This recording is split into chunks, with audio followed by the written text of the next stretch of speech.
Bonjour à tous et bonjour Guylaine, bonjour Sylvie qui est là aussi avec nous aujourd'hui. Donc bonjour Guylaine, tu es ici pour témoigner de ta séance que tu as réalisée il y a à peu près 1 an avec Nadia Aura Éclairage, une séance faite donc il y a un peu plus d'1 an, je disais, en ma présence, moi Corinne, et en la présence de Sylvie qui est également là avec nous aujourd'hui. Merci à toutes les deux d'être là.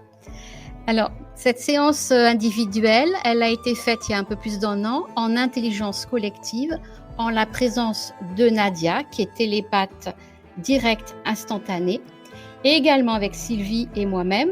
Nous assistions à cette séance en tant que télépathe support.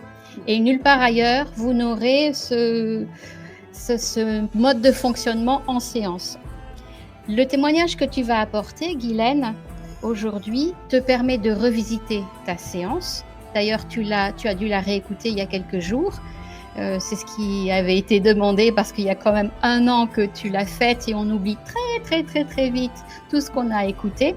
D'où l'intérêt de réécouter. Et d'ailleurs, nous proposons et nous donnons systématiquement le replay audio de la séance aux personnes de façon à pouvoir réécouter à son rythme la séance. Donc, c'est important de réécouter et c'est un très beau cadeau que nous faisons. Alors, Guylaine, il peut aussi s'agir pour toi comme d'un suivi d'intégration de la séance, comme un cadeau que tu te fais, mais aussi un cadeau que tu fais aux écoutants. Pourquoi ?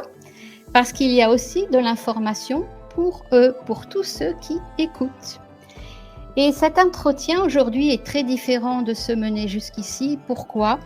Eh bien parce que vous qui nous écoutez, sachez que la séance de Guylaine était particulière dans le sens où Guylaine est venue sans aucune attente, sans sujet de préoccupation. Guylaine voulait juste vivre le moment avec Nadia Aura Éclairage et avec Sylvie et moi-même. Donc c'est complètement différent de tous ceux qui viennent en séance avec des éléments souffrants et qui ont donc des attentes par rapport à ces éléments souffrants. Guylaine n'est pas dans le contrôle, elle est venue à cette séance sans préoccupation aucune, elle a ressenti un appel fort, un appel d'elle-même pour recevoir ses propres messages à travers la bouche de Nadia Aura Éclairage.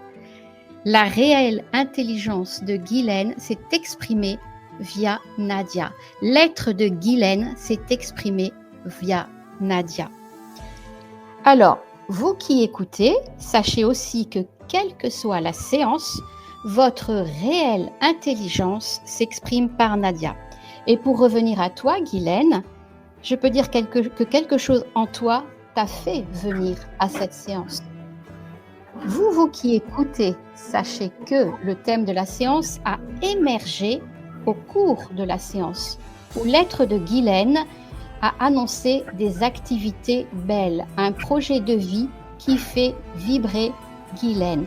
Et là, je vais donner la parole à Guylaine enfin pour nous donner le thème le plus important, le thème chapeau de ta séance. Est-ce que tu peux nous en parler, le nommer et nous en parler, s'il te plaît ? Et nous dire ce que tu as compris de la séance à ce sujet. Donc, le thème chapeau, c'est le projet Terra. Oui. Le projet Terra, qu'est-ce que tu peux nous en dire ? Qu'est-ce que tu as retenu des messages qui ont été livrés par ton être au travers de Nadia ? Qu'est-ce que tu peux nous en dire ? C'est la première fois que j'entendais tous ces mots que Nadia a émis par rapport au projet qui est juste dans ma tête depuis des lunes. Ça m'a fait drôle d'entendre ça parce que je l'imagine tout seul. Et pour moi, c'est juste... C'est un projet, mais c'est juste dans une bulle dans ma tête. Fait que ça faisait drôle de voir que Nadia le mettait en place, un peu comme pour l'amener dans la matière. Fait que c'était assez... Il y a une phrase qui a été coupée. Donc, tu disais que Nadia avait apporté... Elle a mis en mots, puis elle a amené dans la matière quelque chose que je porte à l'intérieur de moi, un projet ou une idée ou un souffle.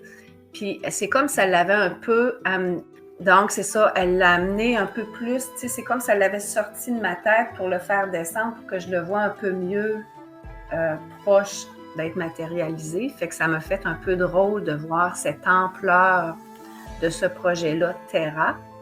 Mais en même temps, quand je l'ai réécouté, tu sais, c'est un projet que je voyais extérieur à moi.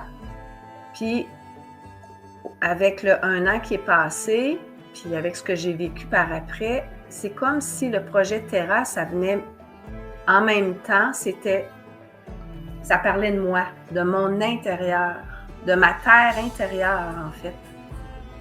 Fait qu'autant, quand je vous en ai parlé, je voyais un endroit particulier, une terre que je désirais acheter, qui fait partie de mon projet que j'imagine. Autant je m'en suis détachée, puis je me suis réappropriée ma terre intérieure qui est en train de se déployer et que je ne connais pas nécessairement, mais qui contient tout ce que Nadia a dit, en fait. Fait que là, je vire les affaires à l'envers un petit peu, mais ça me permet de voir que, en fait, au-delà de le porter, de l'avoir dans mon cœur, il faut quand même que je l'accueille que je m'accueille dans ce terrain-là ou dans cette terre-là intérieure que j'arrive pas nécessairement à faire le tour. Est-ce que tu peux nous dire ce que c'est ce projet Terra? Et d'ailleurs, je pourrais même rajouter que le nom du projet, tu l'as donné en séance, tu ne l'avais jamais donné auparavant. Non, c'est ça. Donc Terra le mot est venu en séance. Oui, effectivement. En fait, c'est que depuis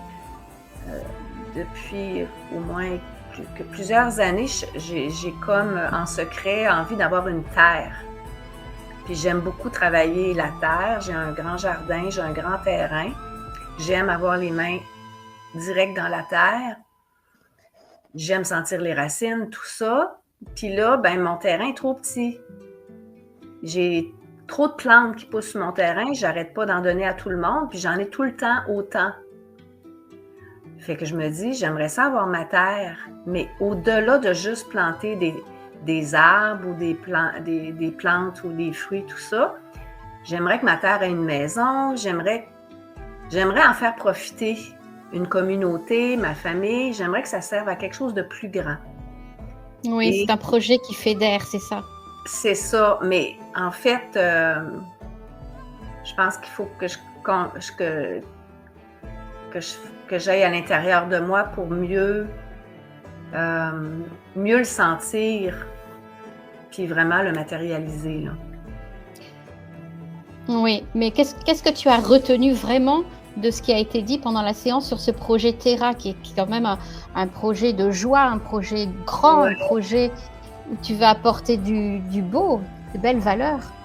En fait, qu'est-ce que j'ai retenu? C'est presque trop beau pour être vrai.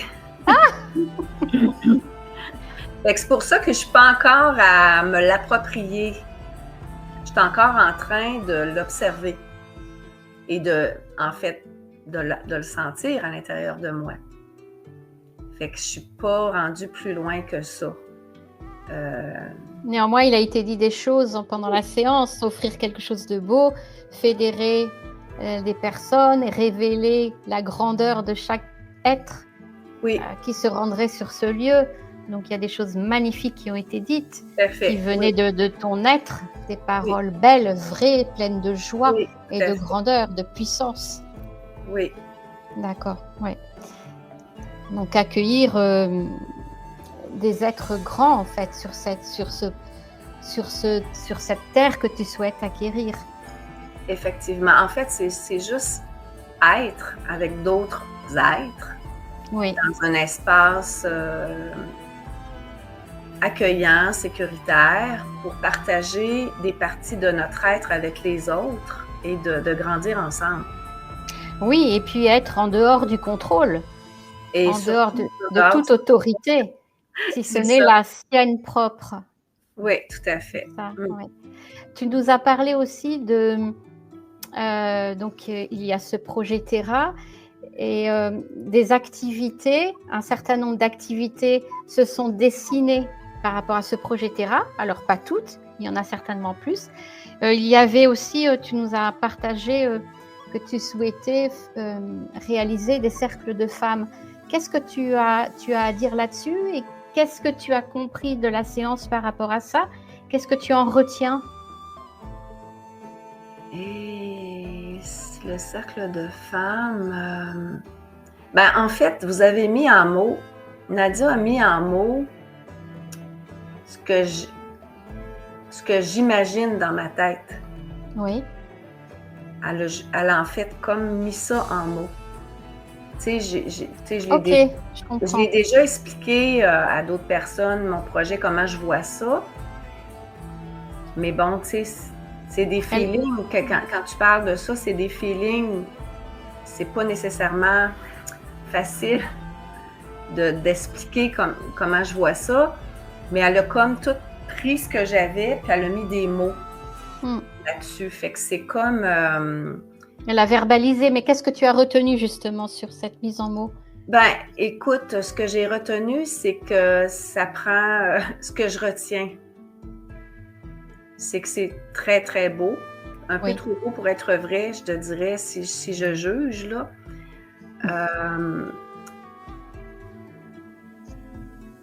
Puis c'est comme... pour avoir essayé, pour le faire, pour l'avoir fait, avoir créé des moments avec d'autres femmes à des cours que je donnais, c'est des petits moments magiques qui peuvent se positionner, qui peuvent durer 10-15 minutes, qui arrivent comme ça, sans que tu l'aies contrôlé ou appelé, ils arrivent comme ça. Oui, c'est permettre aux personnes qui viennent d'être qui elles sont, tout simplement. C'est ça. Puis, de s'exprimer, de se reconnaître elles-mêmes. Effectivement, fait que c'est comme ce que j'ai déjà expérimenté, même avec Sylvie, c'est ces moments-là, et elle les a mis en mots. En fait, je l'ai déjà fait. J'ai fait plein de séances où ce que finalement, sans que je sache pourquoi, comment, ça se plaçait, je posais une question, puis j'avais une réaction de quelqu'un, puis ça s'ouvrait. Là, il y avait comme une fleur qui s'ouvrait, puis on partageait quelque chose, puis point. Sans faire tout un plat, on accueillait cette énergie-là, mettons. Fait qu'en fait, elle a mis en mots ma bulle sur ce sujet-là, du cercle de femmes. Oui. Et ce qui a été dit aussi, c'est que les femmes qui seraient accueillies sur cette terre ou dans ce projet pourraient s'exprimer par elles-mêmes et exprimer des choses qu'elles ne pourraient même pas ou qu'elles n'ont pas pu exprimer dans leur famille. Donc une terre un projet de paix où chacune se reconnaîtrait elle-même dans sa toute-puissance, dans son être-té. Ouais. Ouais, c'est beau, hein? C'est magnifique. Oui. Oui. On a parlé aussi des 3 sages. Oui. Qu'est-ce que tu as retenu par rapport à cette appellation que tu as toi-même donnée, hein, au corps physique, émotionnel et mental? Qu'est-ce qui ressort de ce qui t'a été apporté pendant cette séance? Sur les 3 sages, ça m'a donné la perception. Ces 3 mots-là, c'est venu d'une autre personne que j'avais écoutée, Nasrin Reza, qui parlait des 3 sages pour expliquer un peu comment on fonctionnait. Puis j'ai retenu ça parce que le mot sage, ça a toujours été un mot qui me collait à la peau. On a toujours dit que j'étais sage. Et sage comme une image, était l'expression. Et les 3 sages, je me suis mis à explorer un peu qu'est-ce que ça pouvait dire d'être en relation avec le corps mental, le corps physique, le corps émotionnel. Et pendant la séance, moi, j'étais en relation avec chacun de mes sages, mais ça m'a donné une perception différente de est-ce que c'est un détour que j'ai utilisé pour accueillir ma propre sagesse intérieure? Là, je revire ça de bord. Mhm. Ça m'a permis de comme, coudonc, t'as une certaine sagesse, puis tu utilises quelque chose qui est peut-être extérieur à toi, mais qui t'appartient pour en parler. Fait que ça m'a comme réapproprié quelque chose d'une autre façon. Oui, ce qui a été dit aussi, c'est que le corps physique, il y a le corps physique que nous voyons, qui n'est pas tout à fait le nôtre, et il y a notre réel corps, que nous ne voyons pas forcément, qui exprime notre je suis, notre intelligence, notre toute-puissance. Il a été dit aussi par rapport au corps mental, bien le corps mental, c'est toutes les pensées, les formes pensées qui ne sont pas de nous et qui nous jouent des tours. Tout à fait. Que c'est ce qui n'est pas, ça veut dire ce qui n'est pas de nous. Et par rapport au corps émotionnel, de même, les émotions ne sont pas si sages que ça, d'ailleurs, je dirais. Et voilà, donc on a parlé de ces trois corps, et dans les émotions, elles génèrent des réactions qui sont liées à ce qu'on peut appeler les intrusions, ce qui n'est pas de nous, qui nous font réagir et qui ne sont pas de nous. Donc en fait, la séance a permis de rentrer un peu plus dans la signification et ce qui se joue par rapport à notre corps physique, enfin au corps physique que l'on voit, par rapport aux émotions et au corps mental. Donc il y a eu beaucoup d'informations qui ont été apportées dans ce sens. Oui, en fait, moi, ma relation développée avec chaque corps, ça m'a permis de voir qu'est-ce qu'il contenait, puis si ça m'appartenait ou pas. Oui, exactement. C'est la part des choses.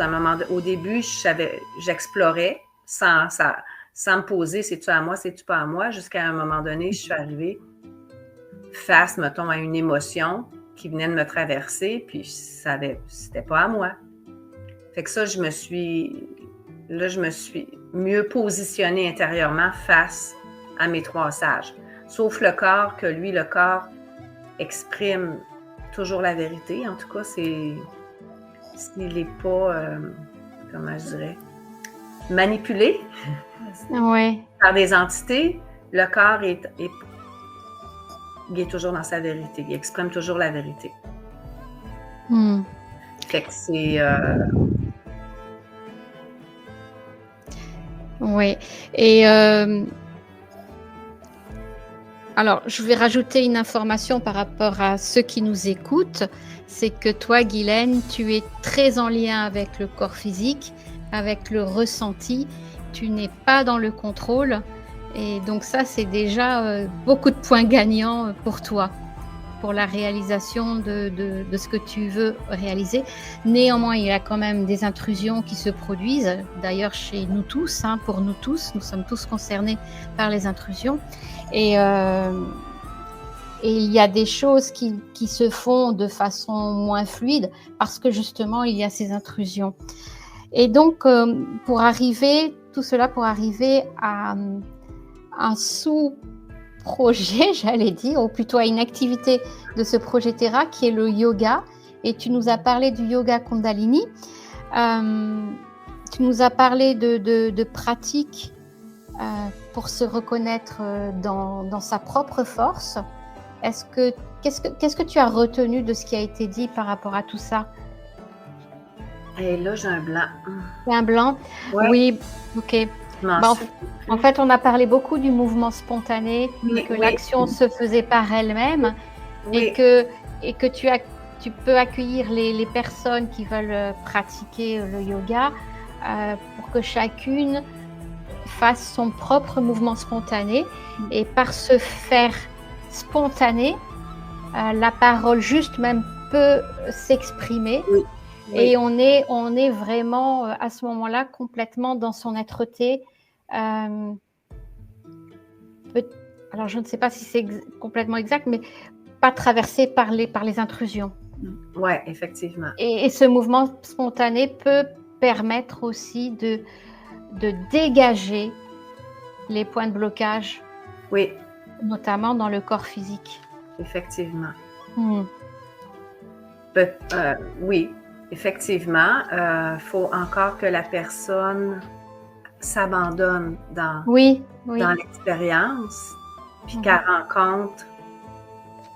rencontre ses propres blocages, qu'elle arrive à se détendre, puis à cheminer avec tous ces petits moments-là. Là.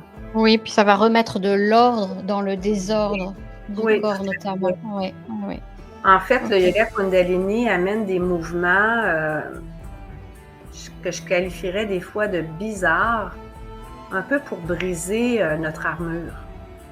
Et enfantin, tu nous avais donné cette avec image. des mouvements, des crises de colère que les enfants peuvent faire. Des fois, c'est la consigne peut être de fais ta crise de colère sur le tapis, puis tu as 2 minutes pour ça.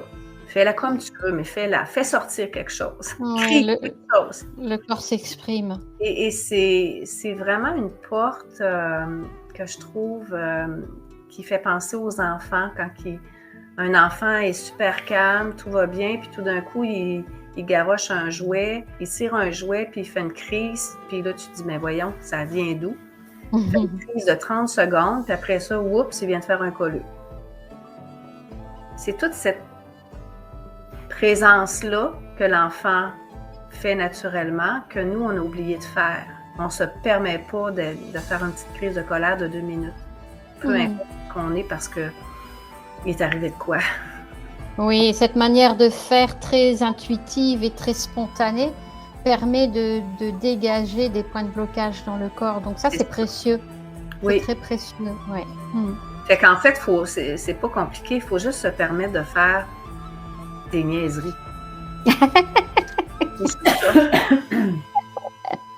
Oui. Qu'est-ce que tu voudrais ajouter sur ton vécu de cette séance? Comment tu l'as vécu? J'ai envie de dire que le côté personnel est arrivé vers la fin. Oui. Quand elle a travaillé, quand elle s'est mise quand Nadia, elle a voulu travailler, d'aller voir c'était quoi ma toux. Oui, parce que tu toussais pendant la séance. Oui, je toussais pas mal. Et là, c'est Sylvie qui tousse. Oui. Et là,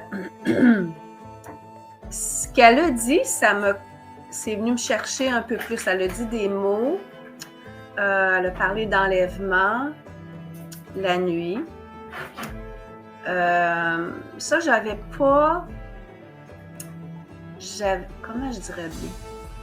Je m'étais pas positionnée par rapport à cette possibilité-là, même si quelque chose à l'intérieur de moi me disait que ça avait bien du sens. Fait que j'ai cheminé avec ça, j'ai envie de dire. Puis, à un moment donné, j'ai écouté une vidéo d'hypnose régressive sur un sujet X qui parlait un peu de ce qui pouvait arriver la nuit par les entités. Et c'est venu me chercher, c'est venu remettre en mémoire ou en lumière la grande peur que j'avais quand je dormais la nuit, quand j'étais enfant et même adulte. Puis ça a résonné. OK, un enlèvement, mettons, entre guillemets, là. Fait que ça me... J'ai fait du chemin avec ce petit bout-là que Nadia elle a amené pendant la séance. Puis on m'empêche de parler. Oui, donc ça a résonné en toi, ce qui a été Ça a dit. résonné, mais tu sais, il a fallu que ça... Que tu digères l'information, peut-être. Oui, parce que, tu sais, j'avais beau chercher, ça venait pas, là... j'avais pas de mémoire de ça. Parce qu'ils mettent des faux écrans, là, ils nous mettent d'autres choses en tête à la limite. Oui. Mais tu vois, tout à l'heure, quand je m'emmenais, puis je pensais à ça dans la voiture, je me souviens que plusieurs fois, quand j'étais petite, j'avais l'impression que je tombais dans mon lit, tu sais. Puis le lit fait ça, là, tu sais, tu tombes dans le lit. Puis ça m'est arrivé au moins 3 fois que je me souviens. Mais plus que ça, par après, là. Puis c'est peut-être une façon de revenir dans son corps, ou en tout cas de revenir quand tu n'étais plus là. Je ne le sais pas. Mais ça expliquerait beaucoup de mes peurs, du noir, puis de quelque chose que je ne peux pas expliquer. Oui, il y a certainement à creuser et à éclairer ce qui se joue en arrière-plan. Oui. Mais ça, je serais peut-être prête là, à revoir Nadia pour aller voir qu'est-ce qu'il y a derrière ça. Oui. Je rappelle à ceux qui nous écoutent que, en fait, ce sujet de l'atout, tu n'es pas venu en séance avec. Il a émergé parce que tu toussais pendant la séance. C'est ça. Tout simplement. Ouais. Donc, c'est pourquoi ce sujet n'a pris qu'un peu de temps pendant toute la durée de la séance, qui a duré plus de 3 heures. D'ailleurs, les séances durent la plupart du temps minimum 3 heures. Ok. Est-ce que tu as quelque chose à rajouter par rapport à la séance elle-même? Comment tu t'es sentie?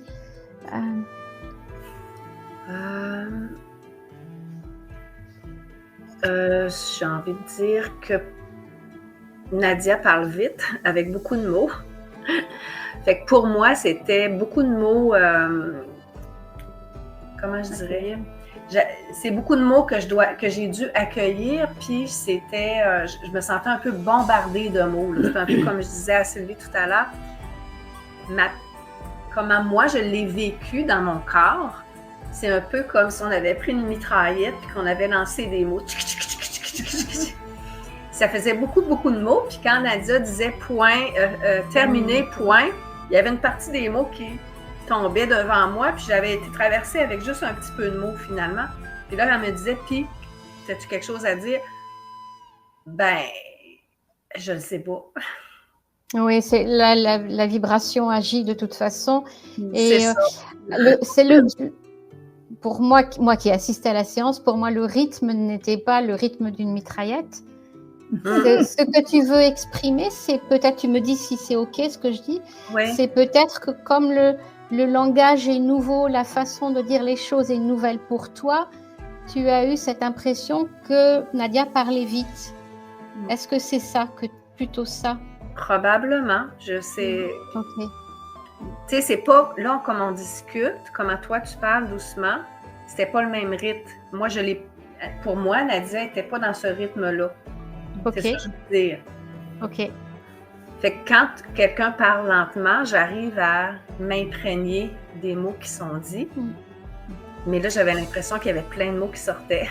Mais les messages t'ont parlé, tu as eu des ressentis corporels, il s'est passé quelque chose pour toi. Oui, tout à fait, mais c'est comme si j'arrivais, tu sais, quand elle me demandait qu'est-ce que je retenais, ben là, j'avais comme une page blanche devant moi. Il y avait eu tellement de mots que je ne retenais pas de mots. D'accord. Et avec la réécoute, c'est ça. Est-ce que tu as compris les messages? Oui, tout à fait. Là, avec 2-3 réécoutes, oui. Ça a été plus posé. Parce que j'ai envie de dire, je suis quelqu'un qui a tendance à... il va y avoir un mot que quelqu'un va dire, puis je vais rester accrochée à ce mot-là. Je vais entendre le reste, mais le mot me fait « Ah, moi... » Tu sais, ça tourne. Fait que c'est comme si le reste, je l'ai entendu, mais il n'y a pas d'empreinte. D'accord, oui. Tu sais, je fonctionne comme ça a bien l'air, là. Quand il y a plein de mots, puis il y en a un que j'accroche qui me dit quelque chose, je reste dessus, puis les autres, c'est ça. Fait que c'est ça qu'une réécoute, ça peut aider justement à découvrir ou entendre d'autres mots. Oui, effectivement, là, tu montres bien l'importance de réécouter la séance, même plusieurs fois, pour vraiment comprendre ce que disent les messages. Mais même la première écoute, si tu ne comprends pas, il y a quand même la vibration qui agit en nous. Tout à fait. Donc, c'est déjà un premier extrêmement important.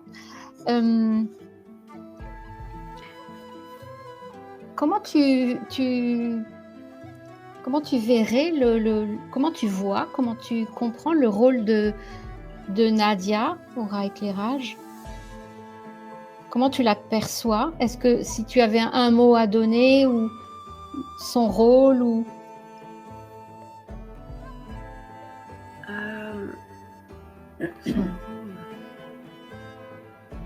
Bien, je dirais qu'elle se trouve à projeter elle projette en mots. Je vais prendre ça personnel. Je recommence ma phrase. Pour moi, c'est comme si elle avait projeté ce que j'avais en tête, puis qu'elle avait mis des mots dessus, puis en plus qu'elle l'avait peaufiné ou même amélioré. Elle a mis en mots ce que tu as en toi, en définitive. Ouais, effectivement. D'accord. Comme si elle avait servi de projecteur pour que je puisse voir ce que j'ai à l'intérieur de moi. D'accord. Et qu'est-ce que tu pourrais dire par rapport au dessin vibratoire que Nadia réalise au fur et à mesure de la séance? Comment tu as vécu ça? Ça, j'ai trouvé ça vraiment, vraiment super. Oui. Est-ce que tu peux en dire plus?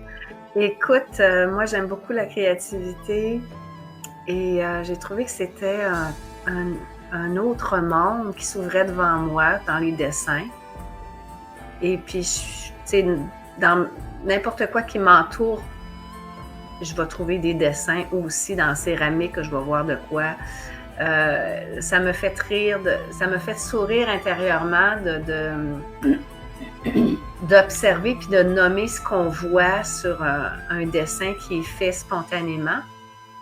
Tu sais, qu'on ait un espace pour nommer ce qu'on voit ou ce qu'on ressent par rapport à ça. J'ai trouvé ça vraiment intéressant. Oui, d'autant plus que les mots que nous avons donnés, toutes, par rapport à un dessin, ces mots ont été repris par les messages canalisés. C'est ça, effectivement, c'est intéressant. On n'a jamais d'espace pour regarder une céramique entre amis puis dire, ou les nuages, mettons, on va prendre les nuages quand on était petit, ben là, je vois un mouton, puis l'autre, il disait, moi, je vois un chien, puis c'était comme un moment unique, j'ai envie de dire. D'accord. J'ai trouvé ça très intéressant. D'accord. Très bien. C'est une partie qui donne bien la couleur de Nadia. D'accord.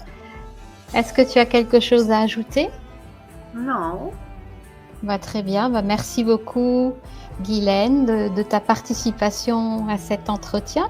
Et je voudrais dire à tous ceux qui nous écoutent que vous aurez la possibilité d'écouter l'audio intégral de la séance de Guylaine sur YouTube, sur la chaîne Radio Guidance Authentique sans blabla, dans la playlist Atelier.